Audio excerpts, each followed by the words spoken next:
lihat saja, dengan siapa kita sering bergaul itulah cerminan diri kita. Atau sebaliknya, dengan mudah kita tahu seseorang itu seperti apa, lihat saja dengan siapa dia sering bergaul, maka kira-kira seperti itulah dia. Rasulullah SAW ingatkan dalam hadis riwayat Bukhari, seorang muslim atau seorang mukmin cerminan dari saudaranya yang mukmin. Jadi kalau seseorang biasa berkumpul dengan orang yang hobinya zina, maka kurang lebih dia seperti itu. Biasa berkumpul dengan orang yang suka judi, maka dia pun kurang lebih seperti itu. Sebaliknya, kalau suka bergaul dengan orang yang suka pergi ke masjid, bergaul dengan orang-orang yang cinta Quran, maka kira-kira dia karakternya seperti itu. Allah Subhanahu wa Ta'ala menciptakan ruh dan menciptakan sifat-sifat khusus untuk ruh tersebut. Nabi Muhammad SAW bersabda, sahabat sekalian, dalam Bukhari Muslim, ruh-ruh itu bagaikan pasukan yang berkelompok. Jika mereka saling mengenal, maka mereka akan bersatu. Dan jika tidak saling mengenal, maka mereka akan berpisah. Jadi memilih teman yang baik adalah sesuatu yang kita tidak bisa anggap remeh. Islam mengajarkan kita untuk tidak salah dalam memilih teman dekat. Apa kata Rasul? Seseorang itu tergantung pada agama temannya. Oleh karena itu, salah satu di antara kalian hendaknya memperhatikan siapa yang dia jadikan teman. Kenapa? Karena teman bisa mempengaruhi segala hal, sahabat sekalian, teman dekat dalam hal ini. Bisa mempengaruhi agama seseorang, pandangan hidup, kebiasaan, sifat-sifat seseorang. Maka berhati-hatilah dalam memilih teman dekat untuk diri kita. Ada seseorang namanya Syekh Abdul Muhsin Al-Qasim. Beliau adalah Imam Masjid Nabawi dan Hakim Mahkamah Syariah di Madinah. Beliau berkata, sifat manusia itu cepat terpengaruh dengan teman pergaulannya. Bahkan manusia saja bisa terpengaruh bahkan dengan seekor ternak. Kata Rasulullah apa dalam hadis riwayat Bukhari Muslim? Kesombongan dan keangkuhan terdapat pada orang-orang yang meninggikan suara di kalangan pengembala onta, dan ketenangan terdapat pada pengembala kambing.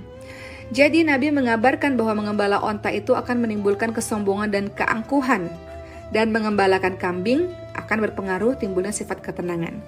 Teman-teman lihat bahwa jika dengan hewan saja, hewan itu makhluk yang tidak ada akalnya, bicara juga kita tidak paham, manusia saja bisa terpengaruh, apalagi dengan seorang manusia.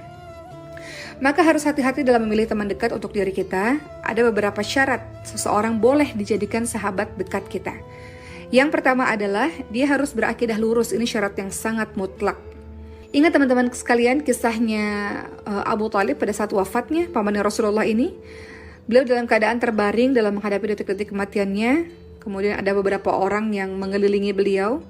Mereka adalah Abu Jahal dan juga Abdullah bin Abi Umayyah. Mereka ini adalah tokoh kaum kafir Quraisy dan ada Rasulullah di situ. Jadi Rasulullah SAW berseru kepada pamannya, katakanlah wahai paman kalimat la ilaha illallah, yang dengan kalimat itu akan menjadi bahan pembelaan bagimu di hadapan Allah. Namun dua tokoh kafir itu mengatakan, Abu Talib, jangan mengatakan hal demikian. Apakah kamu membenci agama Abdul Muttalib? Jadi tanpa henti Rasulullah menawarkan kalimat la ilaha illallah, tapi dua orang tadi pun melancarkan dengan kata-kata yang lain. Akhirnya di wafatnya Abu Talib enggan mengucapkan kalimat la ilaha illallah. Ini diucapkan dalam hadis riwayat Bukhari Muslim. Jadi Abu Talib wafat dalam kekufuran. Teman-teman perhatikan buruknya pengaruh orang-orang yang ada di sekitarnya. Jadi memilih sahabat dekat yang berakidah lurus ini menjadi syarat mutlak, syarat wajib. Kedua, memilih teman dekat haruslah yang taat beribadah dan menjauhi perbuatan maksiat. Dalam suratul Kahf atau surah Al-Kahfi ada kalimat A'udzubillahi minasyaitonirrajim, ayat ke-28. Wasbir nafsaka ma'al ladzina yad'una rabbahum bil ghadati wal 'ashiyyi yuriduna wajhah. Sabarkanlah dirimu bersama orang-orang yang berdoa kepada Allah pada waktu pagi dan petang. Jadi dalam menafsirkan ayat ini, Ibnu Katsir rahimahullah mengatakan, duduklah bersama orang-orang yang mengingat Allah, yang mengucapkan la ilaha illallah, yang mengucapkan subhanallah, yang mengucapkan Allahu Akbar. Kita disuruh untuk berdekatan dengan orang-orang yang senantiasa hari-harinya, hatinya, lisannya, pikirannya terikat kepada Allah Subhanahu wa taala. Kemudian yang ketiga, untuk memilih teman dekat, maka harus pilih mereka yang akhlaknya terpuji dan tutur katanya baik. Apa kata Rasulullah dalam hadis riwayat Abu Dawud dan Tirmidzi? Mukmin yang paling sempurna imannya adalah mukmin yang paling baik akhlaknya. Jadi ada seorang bernama Al-Ahnaf bin Qais rahimahullah, beliau berkata, kami dulu selalu mengikuti Qais bin Asim. Melalui dirinya kami belajar kesabaran dan kemurahan hati sebagaimana kami belajar ilmu fiqh. Jadi cari teman yang akhlaknya terpuji. Ketika kita lihat akhlaknya atau ketika kita dengar tutur katanya, maka kita bisa terinspirasi atau kita bisa mengikutinya. Dan yang keempat adalah pilih sahabat yang suka menasihati dalam kebaikan. Apa kata Rasul? Tidak sempurna iman salah seorang dari kalian sampai dia mencintai saudaranya seperti mencintai dirinya sendiri. Jadi kalau sahabat baik, kalau kita buat salah pasti dia akan senantiasa menasihati kita dalam kebaikan. Yang kelima, yang kita bisa jadikan sahabat dekat adalah zuhud terhadap dunia dan tidak berambisi mengejar kedudukan. Jadi ketika bergaul dengannya nggak sibuk membicarakan perkara-perkara duniawi, nggak sibuk membicarakan brand-brand tertentu atau model-model handphone kah atau yang lain-lain lah perkara dunia. Rasulullah SAW ingatkan pada kita teman-teman sekalian, bersikaplah zuhud terhadap dunia maka Allah mencintaimu. Dan bersikaplah tidak membutuhkan terhadap apa-apa yang dimiliki manusia, maka manusia akan mencintaimu. Jadi jangan bergaul pada orang yang berambisi sibuk mengejar dunia, sibuk mengejar hal-hal yang fana ini. Tidak enak kalau punya sahabat yang seperti itu ya, karena kita akan senantiasa merasa haus dengan apa yang kita punya, kita nggak bersyukur. Kita akan terus mengejar terus, merasa kurang terus. Yang keenam, kita harus mencari sahabat dekat yang banyak ilmunya dan dapat berbagi ilmu. Cari orang-orang berilmu untuk dijadikan sahabat dekat kita, sahabat sekalian. Yang ketujuh, ini juga penting nih, cari teman-teman yang dijadikan teman karib kita itu yang berpakaian rapi. Kenapa? Ada perkataan dari seorang syekh, namanya Syekh Bakar Abu Zaid rahimahullah. Beliau berkata, perhiasan yang tampak menunjukkan kecondongan hati. Dan orang-orang akan mengklasifikasikan dirimu hanya dengan melihat pakaianmu. Maka pakailah pakaian yang menghiasimu dan tidak menjelekkanmu, dan tidak menjadi bahan celaan dalam pembicaraan orang atau bahan ejekan orang-orang tukang cemooh. Jadi pilih sahabat dekat kita orang yang pakaiannya rapi, yang menutup aurat dengan baik, karena pakaian itu mencerminkan diri kita. Kemudian yang kedelapan, kalau mau bersahabat dengan seseorang, cari teman yang senantiasa menjaga kewibawaan dan kehormatan dirinya dari hal-hal yang tidak layak menurut pandangan masyarakat. Imam Syafi'i rahimahullah pernah berkomentar, sahabat sekalian, seandainya air yang dingin merusak kewibawaanku atau kehormatanku, maka aku tidak akan minum air kecuali yang panas saja. Ya, cari teman-teman yang kira-kira bisa menjaga kehormatan dirinya.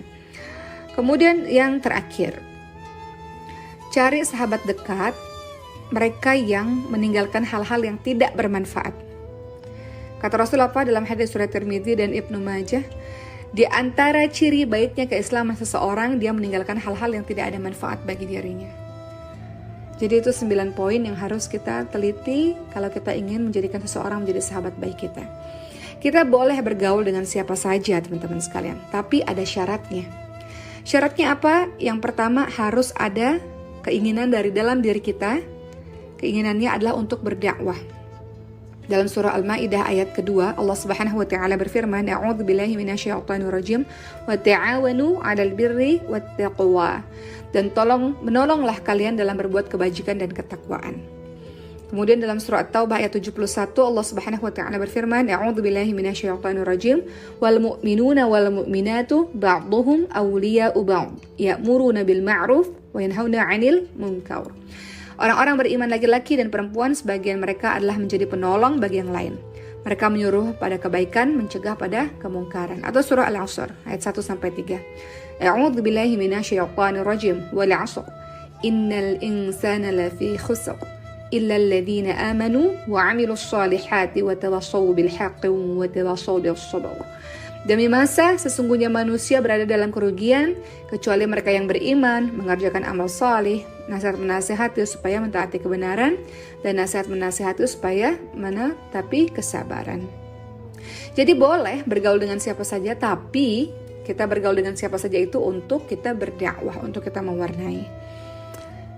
Ya, kemudian yang kedua, kita boleh bergaul dengan siapa saja, tapi kita harus mempertimbangkan sisi kemaslahatan, kebaikan, dan mudarat dan bahayanya yang akan terjadi pada diri kita dan orang-orang lain di sekitar kita. Kalau sekiranya kita bergaul dengan dia dan kita yakin kita bisa rubah dia, bergaul dengannya.